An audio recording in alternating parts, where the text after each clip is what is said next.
see if I can position this camera.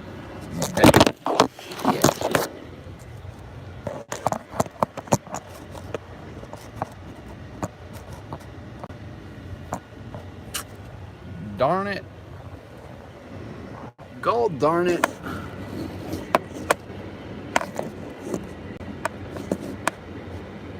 God darn it, y'all. Is that gonna work? Oh shit, there we go now.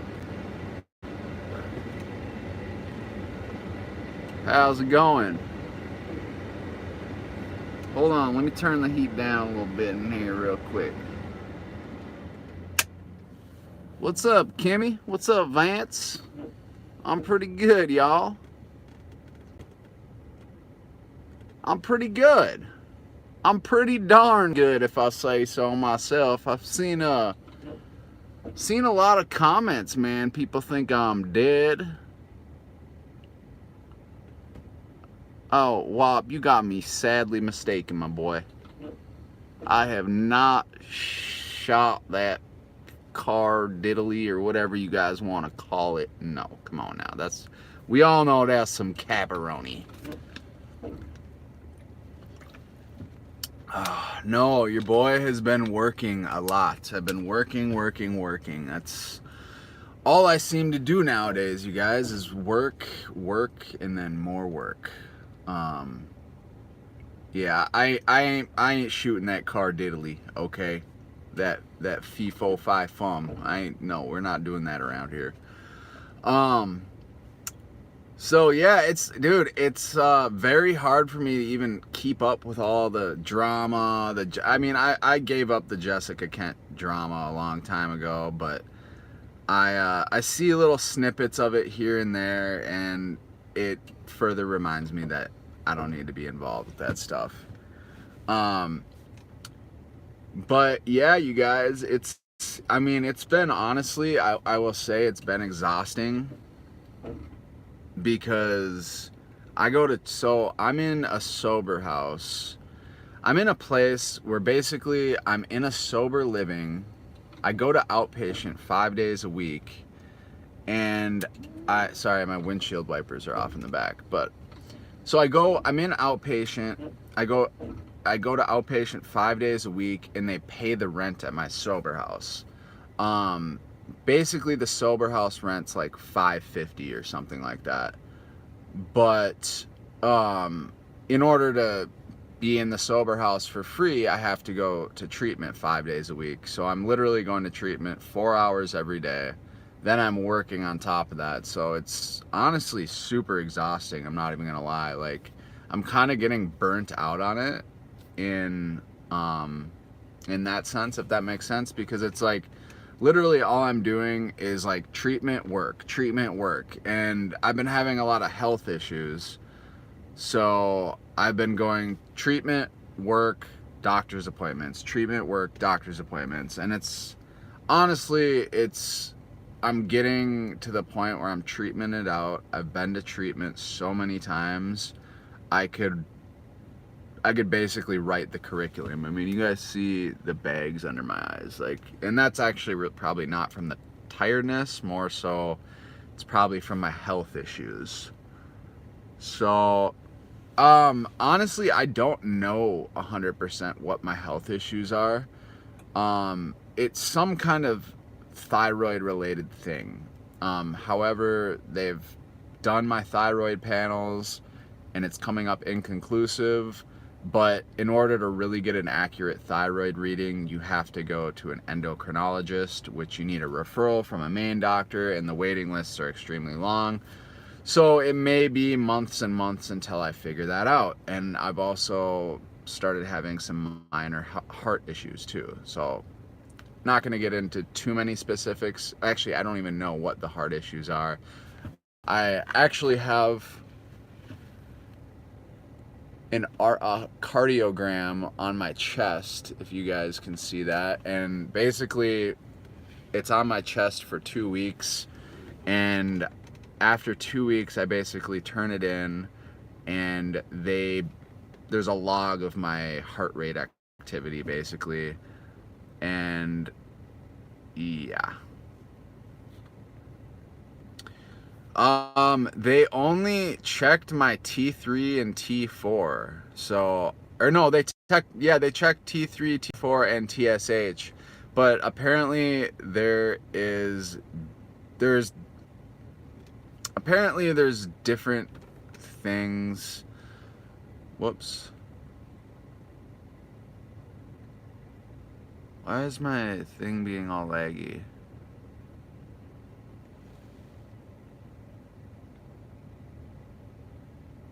Okay, I don't know what's going on, ladies and gents, but can you guys see me? Hey, what's up, Mandatory? How you doing? Shoot, I don't know what's going on here. Well, while I do that, can you guys still hear me? I don't know what's going on. Why is it all laggy? Oh, this pisses me off.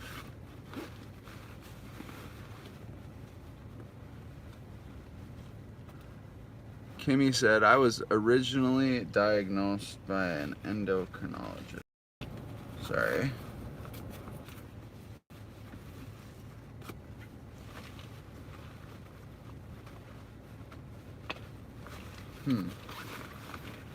Well, now I don't know where my charger went.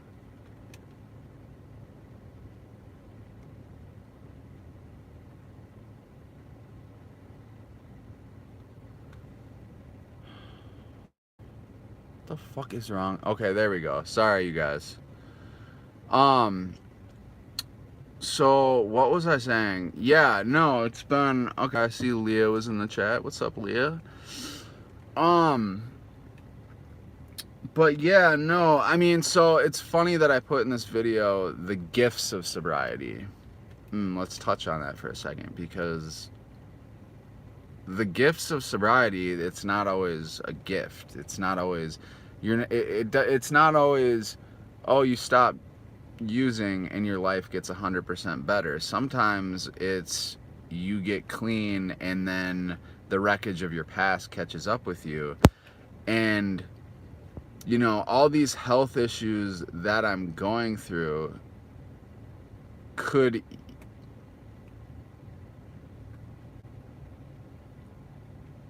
dude, I'm getting so sick of this freaking laggy shit, dude. I don't know if it's lagging. I'm just gonna keep talking, but it's really pissing me off, and I probably need to get a new phone. What the fuck, dude?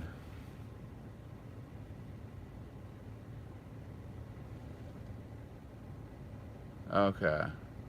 Wow, this is really pissing me off. This is messing me up. I can't tell if it's laggy on your guys' end, but it's all choppy on my phone now. So I don't know what's going on. Okay, so I'm just gonna keep. So yeah, basically, like I said, you know, it's not always. I guess, you know, for me it's been difficult because I've been getting sober multiple times. Audio is fine, but video is laggy. Okay, well, I'm gonna keep talking, but anyways, sorry guys. Now see, a bunch of people left. This is why I need to get a new iPhone again, because my phone obviously can't handle videos. So I gotta go get a new phone this paycheck, but whatever. So yeah, basically what I'm saying is I've gotten sober multiple times. Hey, what up, Cindy? How you doing? How you guys doing? But I've been sober multiple times, and dude, I'm getting so sick of this. I'm just gonna end. That's why.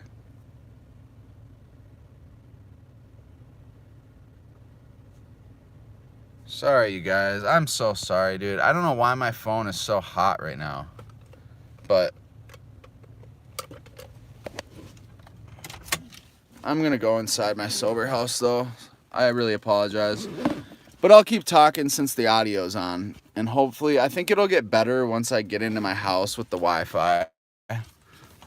So, like I was trying to say for the 5th time, I have gotten sober multiple times, and usually when I would get sober, everything would get, you know, relatively stable quickly, you know what I mean?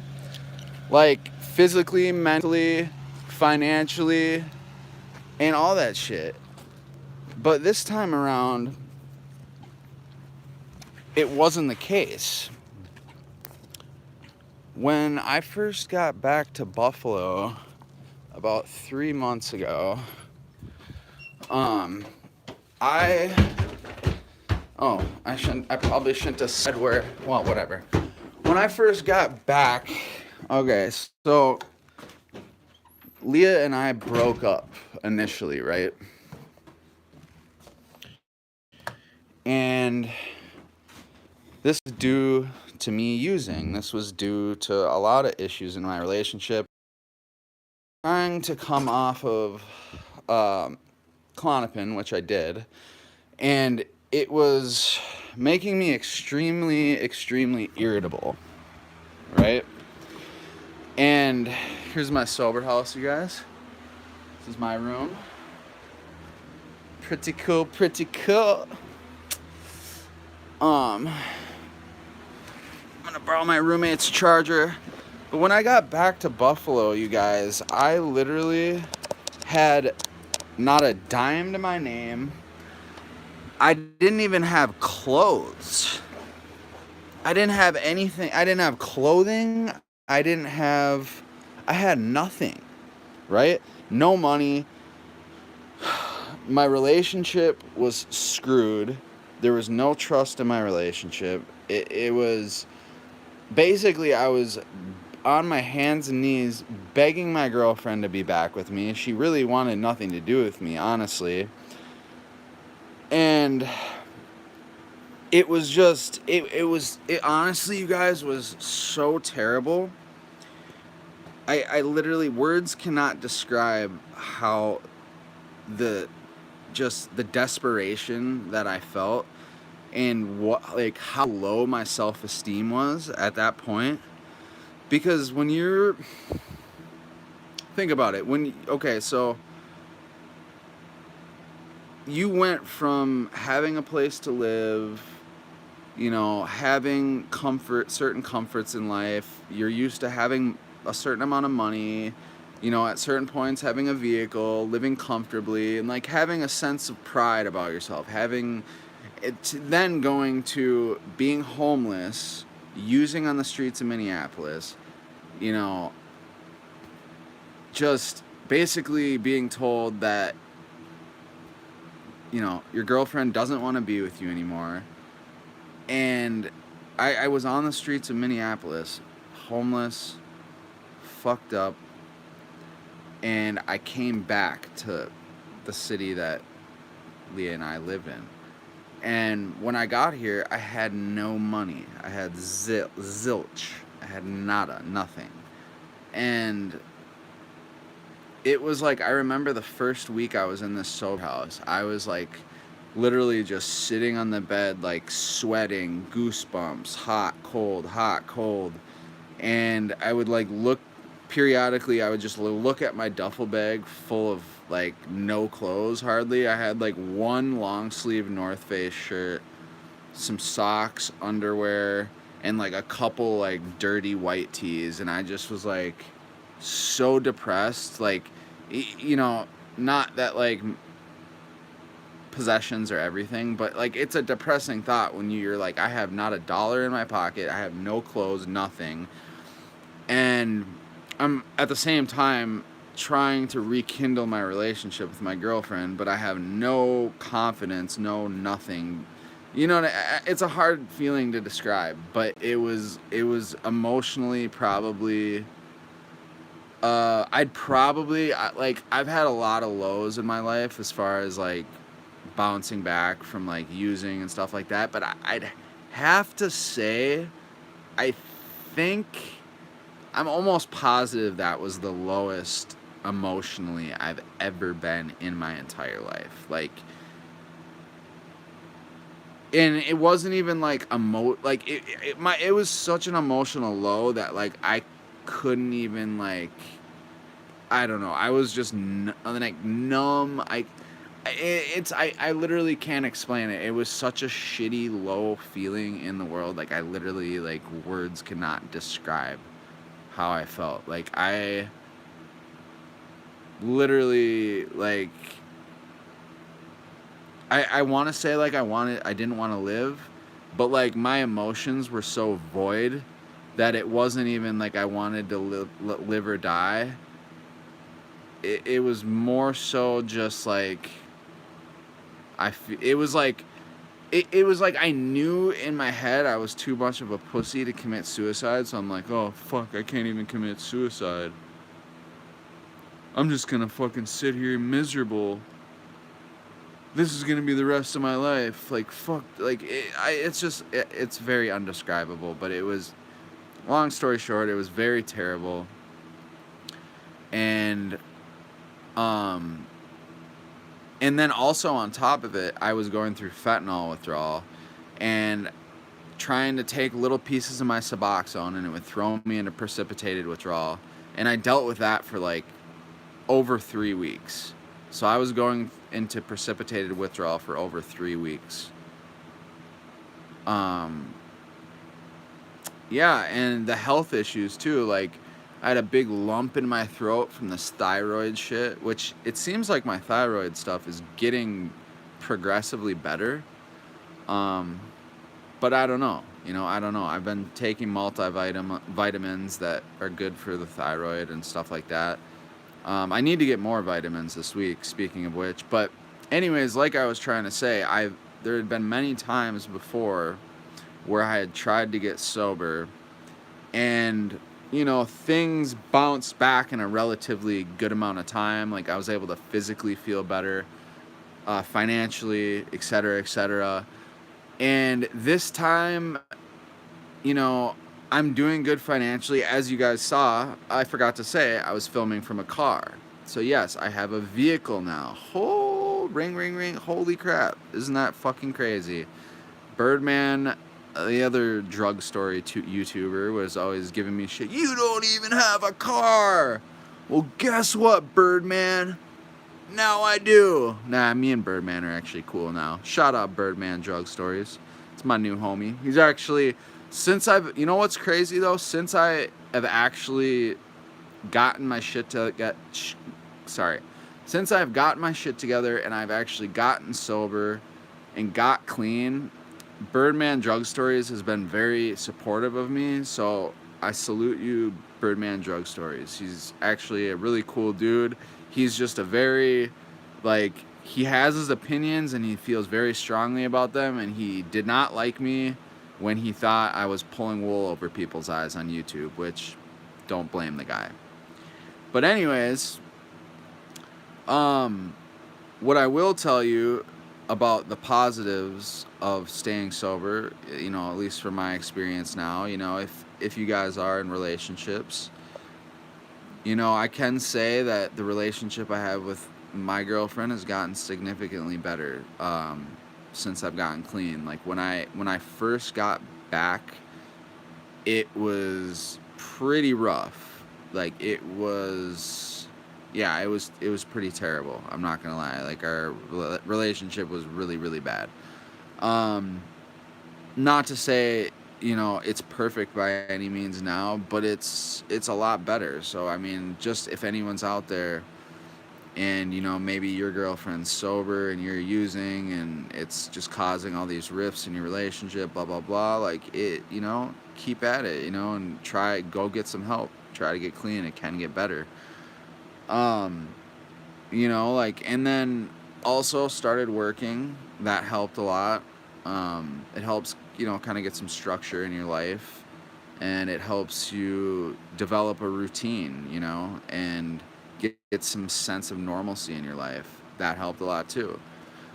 But yeah, no, just like, I saved up. I got this Ford Explorer, dude. First SUV I've ever had. 130,000 miles on it. So, which is impossible to find nowadays. Cars are extremely, extremely expensive. 5 Nights at Freddy's. Who's that? Cindy Moore says I can definitely relate to. Kimmy said we should do a video together sometime since we're so close. Yeah, we should do a video, Kimmy. I don't know how to get a hold of you, but what do you mean we're so close? But yeah, we definitely should. 5 Nights at Freddy's. But anyways, you guys, I was gonna do a live, but I was gonna make an edited video because I want to start pumping out edited videos again. So I think I'm gonna try and crank out a video tonight. Oh, Syracuse area. No, I'm talking about, no. I know what you're saying, Kimmy, and I accidentally dropped the city where I'm in, which I don't want to do again. But yeah, it's a different state. We'll just say that. I know what you're talking about, Kimmy. I'm in the Midwest. No, you're good. You're good. I accidentally dropped my, location, which I shouldn't do, but I'm not too worried about it.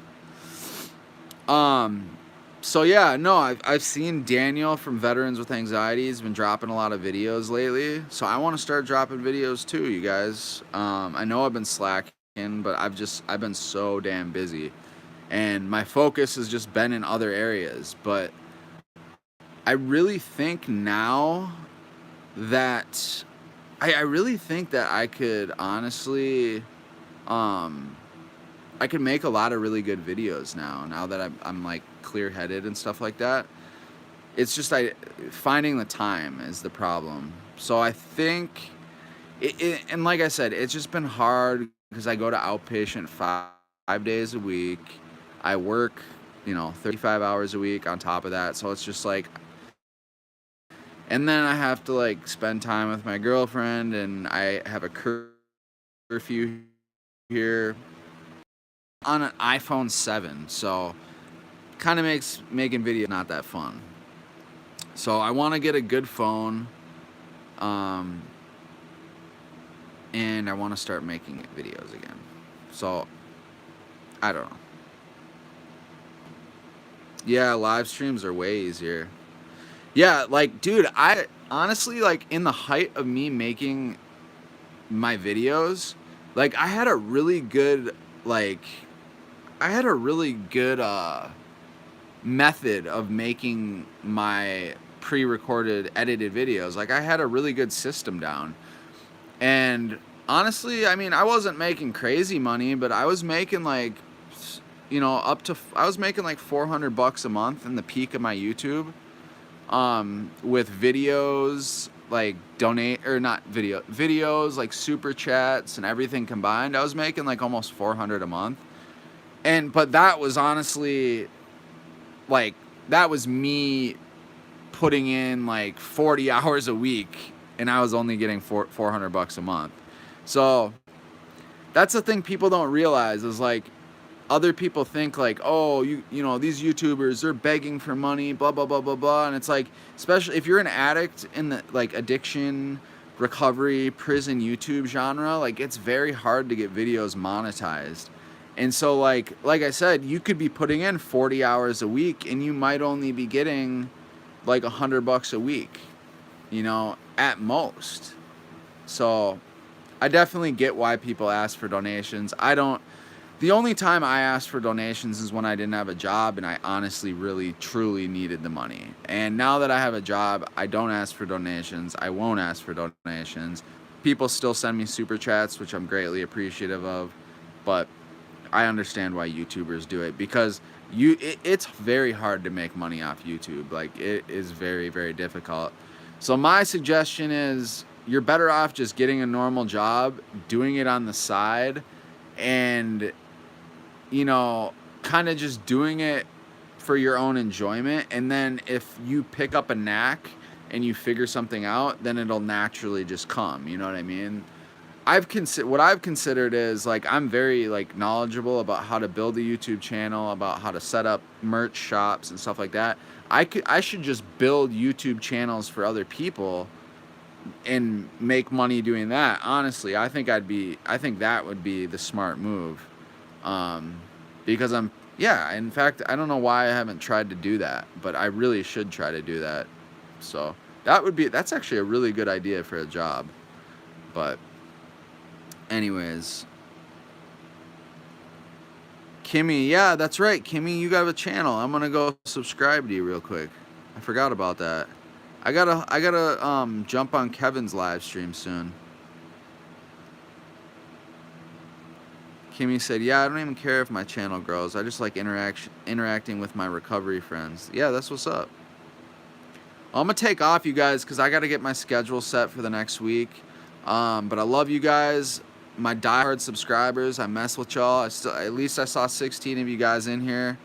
You know, I'm gonna build this channel back up. It's just gonna take the right timing, and with my busy schedule, that might, you know, I don't know. I'm gonna try doing a pre-recorded video with this phone. If it's a pain in the ass, I'm just gonna say screw it and not do it, because I don't want to be making mediocre videos. I want to make good quality content that is gonna grow my channel. And I'm lucky I have 2,500 subscribers, because, you know, I'm glad I built my channel up to where it is now, because now I have a nice base where I can launch my channel from. But anyways, you guys don't want to hear me keep rambling about that. Thank you for the diehards. Thank you guys for rocking with me. Luke from lukegtv. Hopefully some new videos coming soon. I'm out. Peace.